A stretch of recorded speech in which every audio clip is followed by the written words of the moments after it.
All right, folks, we are working on a financial model here. So this video is meant to accompany the podcast episode called The Importance of a Financial Model.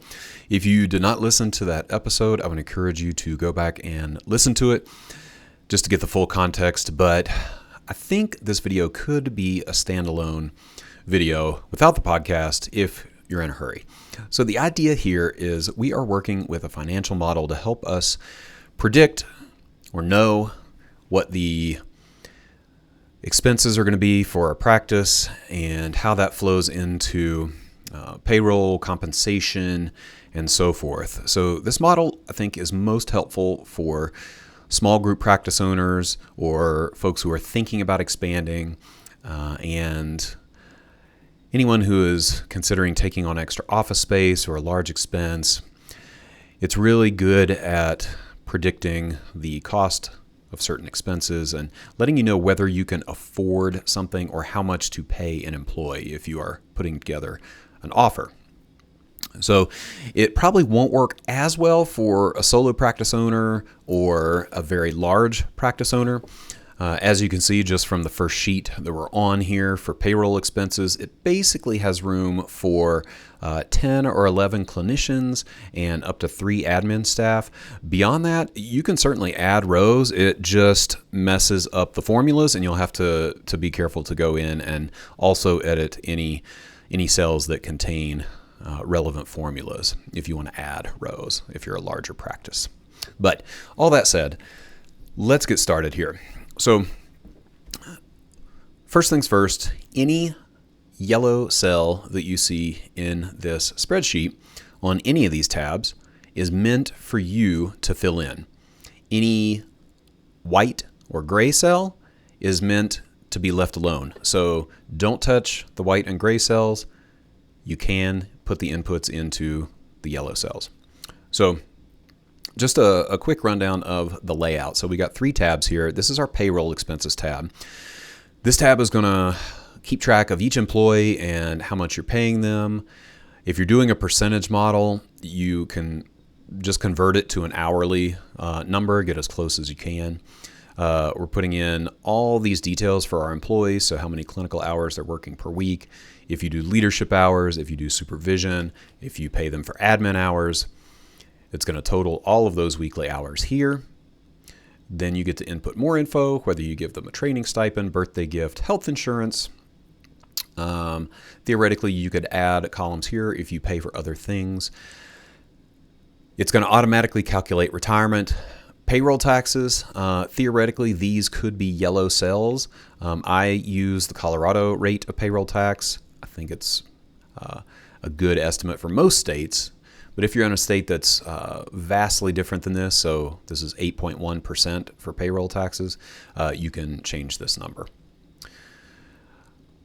We're going to end up with that person's salary without any leadership, the cost of leadership, and then their total annual salary. If you're not doing leadership hours for any employees, then you're going to spend most of your time here in this column, just looking at their total annual salary. But the most important column, I think, is this total employee cost. So this is how much an employee is going to cost you with salary, benefits, and everything added in together, payroll taxes, and so forth. So many times when we are considering payroll expenses, we'll just think about, oh, I'm paying this person $115,000. But when you take payroll taxes and benefits and so forth into account, the total employee cost is actually much greater. Okay, that's the first tab. Our predicted revenue tab is going to pull in the data from the payroll expenses tab. It's going to pull in all the employees, all their clinical hours, and then all you have to do is put in the reimbursement rate per hour for each employee. Now, this might be equal down the board, or you might have different reimbursement rates for different employees depending on their level of licensure or fee structure or whatever. So you can put that in here. It's then going to calculate how much revenue that employee is generating per month and per year for you. The only other cell that you need to manipulate here is the weeks worked per year. I put 48. That's pretty standard. I think most people are going to take off about 4 weeks a year, give or take. You can change that as you want to, though, and it will automatically feed into the calculations up here. As we work across, as I said, you're going to have the revenue generated per year by each employee. Then you're going to have how much that employee is costing you. This is also pulled in from the other spreadsheet. Then we're going to get a bunch of numbers that you may or may not want to pay attention to. I do like to pay attention to them, but they can be a little bit overwhelming. So cost percent of revenue, this is essentially how much each employee is costing you relative to what they're bringing in. So total employee cost of $143,000 versus a revenue of $216,000.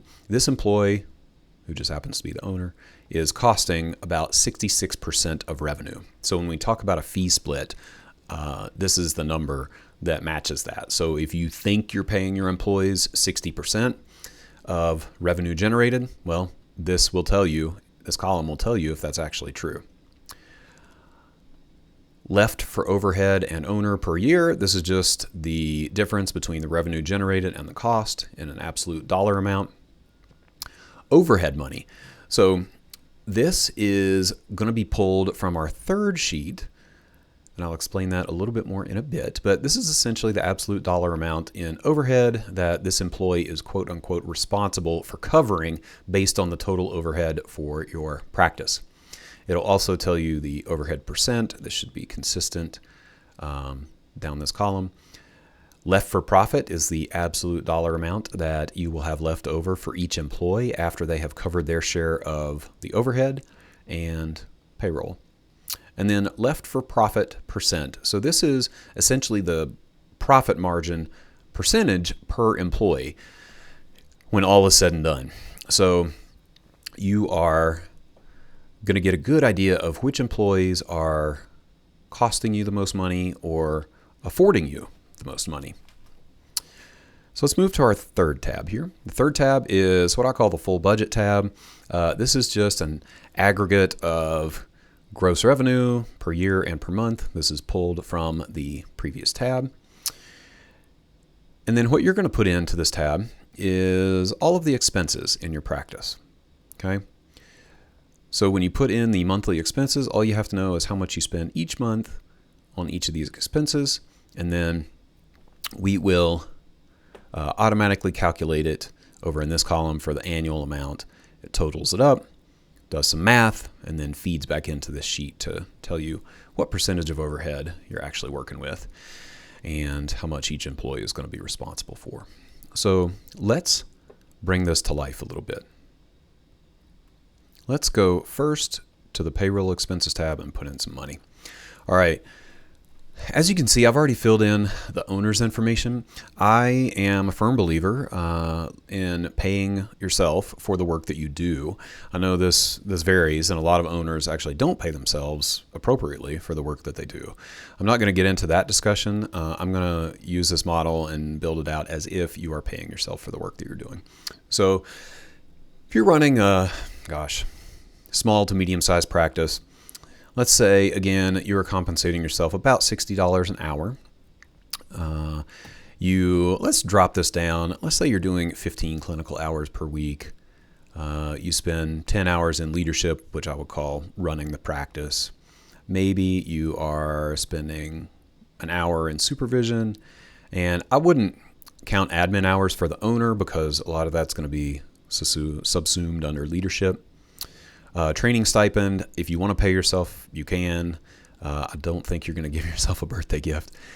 Monthly health insurance is calculated there if you run health insurance through your practice. And so on and so forth. You can see that you're going to be paying yourself an annual salary of $75,000, but your total employee cost is going to be about $98,000, primarily because your monthly health insurance in this example is relatively high. All right, let's go back to this licensed staff. So let's say that we are paying our licensed staff $55. This person is required to do 25 clinical hours per week. They do no leadership. They are not providing supervision, but maybe they do an hour of admin. You can see that's going to automatically total to 26 hours. Let's say you give them a training stipend of $250, maybe a birthday gift of $50, and you're covering 50% of their health insurance for them as an individual. So let's call that $250 a month. All right. Again, you can see this individual is going to have an annual salary of about $67,000. Total employee cost is going to be about $77,692. All right. Let's say that you have a pre-licensed staff member. We're going to pay them $35 an hour. They are going to also do 25 hours a week, no leadership, no supervision, and we'll give them 1 admin hour as well. We're going to give them $500 for a training stipend because they are pre-licensed, birthday gift, and again, health insurance. So you get the idea here. Let's add in some admin staff. All right. So hourly compensation for admin staff. Let's say you pay them a reasonable amount for many geographic areas, which is about $25 an hour. Okay. They're not going to do any clinical hours or leadership or supervision. They will be doing 40 admin hours though. Okay. So they are 40 hours a week. All right. We are not going to give them a training stipend. We will do a birthday gift, and let's say we are also covering half of their health insurance as well.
All right. So looking back at this, did a quick recalculation and amended the spreadsheet. So the total annual salary for this admin staff is going to be $48,000, but the total employee cost is going to be $56,000, give or take. Okay, so we've got our practice built out. This is a small practice, a couple clinicians, owner, and 1 admin person. All right, let's go to the predicted revenue tab. So as you can see, this has pulled in the information just for the clinicians. All right. We set the reimbursement per hour, a little higher for the owner. I'm assuming this is a cash pay practice. You can change these numbers as you see fit, like I said. This is going to tell you the total number of clinical hours that are being billed each week, 25, 25, 15. And like I said, you're going to get the revenue per month and revenue per year, and then the cost of that employee per year. So we're going to leave these numbers just for now because we have to go and put in the overhead to really get a good idea of what this financial picture looks like. So as you can see, I already put in some rent, $1,000. That's probably a little low for this practice. I'm going to go ahead and say $1,500 a month.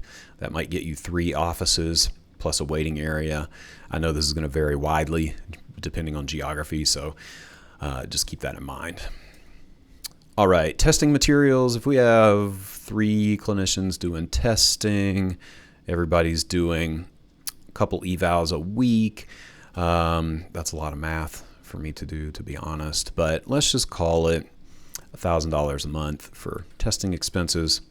Computer and software, I separate this out from our EHR and Google Workspace.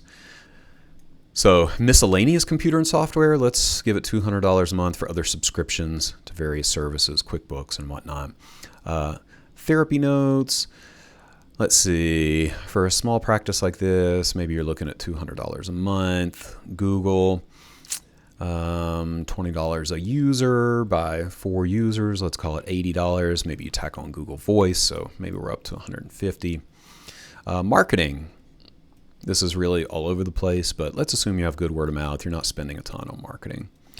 Auto, this is for a car. If you're running a car through the business, you can put that here. We're going to leave that at 0. Insurance, professional liability, and so forth. Let's go ahead and call this $200 a month as well. Legal and professional. This is consultation, attorneys, that kind of thing. I'm going to leave it at 100. Hopefully you're not paying a ton for legal and professional. And then office supplies. For a small practice like this, let's call it $250. And then I have a bunch of miscellaneous lines that you can add your own expenses in here. Now, what you will see is this OPEX total, operating expenses total, has been totaling the annual cost for this entire column. But I also added a 5% multiplier to add a little bit of a cushion. So let's say that you are underestimating your expenses here. This is going to automatically add an extra 5%. That's the 1.05 up here. If you want to change that, be extra conservative and do a 10%, you would just change it to 1.1 as the multiplier. Okay. Let's back up though. Gross revenue. This is getting pulled from this revenue tab, depending on the clinical hours that you put in and the reimbursement rate. Total payroll and benefits minus the owner. This is all of your employees and benefits minus the owner, of course. Clinicians, this is clinicians only. Admin, separates your admin team out. Leadership, if you do have leadership hours outside of the owner, that will also total here. And then your owner's payroll is going right here. I included owner's distributions. This kind of muddies the waters a little bit, but if you're running profit first and you want to keep track of that, you can also put that here. Now you will see percentage of revenue. This is being calculated over here. So your total payroll and benefits minus the owner are accounting for about 45% of your, or occupying 45% of the gross revenue. That's pretty good. We usually shoot for about 60%. So I'm guessing the numbers on this practice might look pretty good. All right. So that's all for this tab. Like I said, you'll put in your expenses here. And as you can see, it will also be calculating your total owner's comp after taxes. That includes your take home, which is another word for profit after taxes. So take home is, again, profit minus taxes. You do have to say for taxes on the profit of your business. So this is automatically calculated at 25%. If you want to be more conservative, you can put in a higher tax rate here. All right, so take home about $56,000 plus your payroll for the owner, about $98,000. So your total owner comp after taxes about $155,000 or about $13,000 a month. So let's jump back over here for our last piece. All right, now that we have filled in our expenses, the sheet is relatively complete. And this will give us an accurate picture of how much each employee is costing us relative to overhead. So, as you can see, overhead has updated. That comes from this full budget spreadsheet where it calculates essentially payroll minus expenses or payroll plus expenses, and it tells us the total overhead percentage is about 25%. It's pretty good. But then we go up here, and as you can see, our numbers have changed a bit based on the overhead. So you, as the owner, you're bringing in $108,000 just based on your clinical work. You are costing $98,000, so that's most of the revenue. Just barely a little bit left over to cover the overhead. This is your share of overhead, and overhead percentage, of course. Left for profit, once you cover the overhead, you're actually in the negative. So the owner, in this case, is not profitable for the practice. But that can often be the case. So our licensed staff, however, if we scroll across, this person is about 22% profitable for the practice. So again, $150,000 generated in revenue. They're costing about $77,000. That's right around 50%. That's good. You have plenty left over in terms of dollar amount. For overhead and owner, $38,000 is coming out of that to cover the overhead, and then you have $33,000 left for profit from this employee. We move down to the pre-licensed staff member. As it should be, the pre-licensed staff member is costing the practice only 34% of the revenue and 40% left over for profit. And then ultimately, when all is said and done, this gives you your quote-unquote profit margin that everybody is obsessed with, 18.62%, which is quite good for a testing practice. All right, folks, so this is just a brief dive into this financial model. As you can see, if you download the model, make sure to make a copy before editing. You can also download the file as an Excel file and manipulate it that way. Just make sure that all of the formulas carry over. I hope you enjoyed this. I hope you took something away from it. If you are having trouble implementing the model, or you just like some support and want to talk through the numbers, you can reach out for a one-on-one session at thetestingpsychologist.com/consulting. I'd be happy to work with you and talk through some numbers.